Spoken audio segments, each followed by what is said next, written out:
I'm Anne-Marie Dalton-Pillay and I'm the Secretary at Heriot Watt University. I'm often asked what the Secretary does, and essentially the Secretary heads up the administration of the university and has oversight of governance, whilst the Vice-Chancellor looks after all of the academic activity of the university.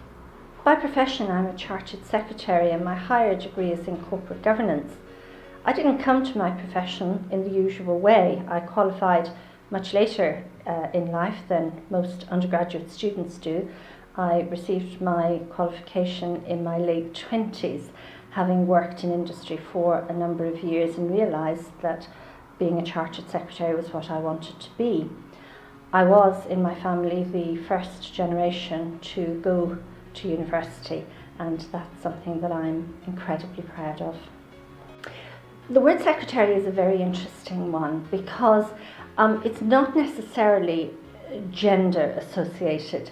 However, I always take great care to emphasise that I'm a chartered secretary, and I think that differentiates it from somebody who did the typing. However, I started my career as a clerk many years ago, and so I'm very proud of the fact that I transitioned from being one type of secretary to another. I think there is some confusion about the title, and very often you do find yourself having to clarify what it means and that it is a senior role in the organisation. Personally, I've not experienced any discrimination because I'm a woman. On one occasion I've experienced discrimination because I'm Irish. That's a different matter.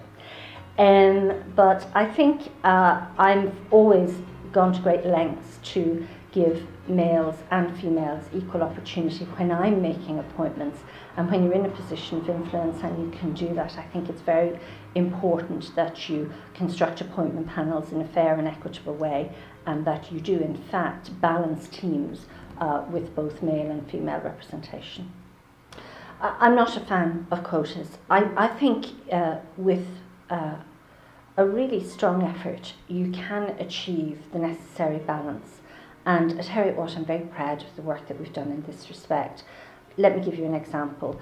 The court of the university was very poor in its diversity balance some years ago when I joined as secretary. But through positive action over the years, specifically targeting the type of adverts that we draft and use, and giving fair and equal opportunity to both men and women to come forward, we have balanced the court. It's very important that you appoint the best person for the job and not the person who is male or female. I'm not sure we've moved on that much.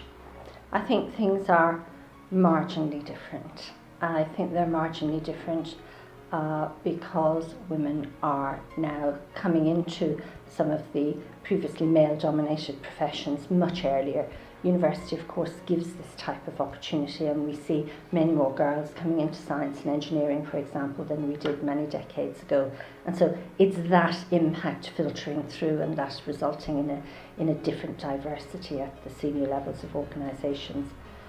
But you still have to work very hard, you still have to be very good at what you do. As I say, I think it's very important that you are appointed on merit to do the job you do rather than because you're male or female. I think what still needs to be done is that people in senior positions remember that there is still work to be done, and that every opportunity there is to fill a vacancy, or when you're forming a group of people, to get a balanced contribution of views, that you bring both male and female colleagues into that discussion. And there is a contribution to be made by both. The approaches are different, and I think it's to everyone's benefit that an equal voice is heard.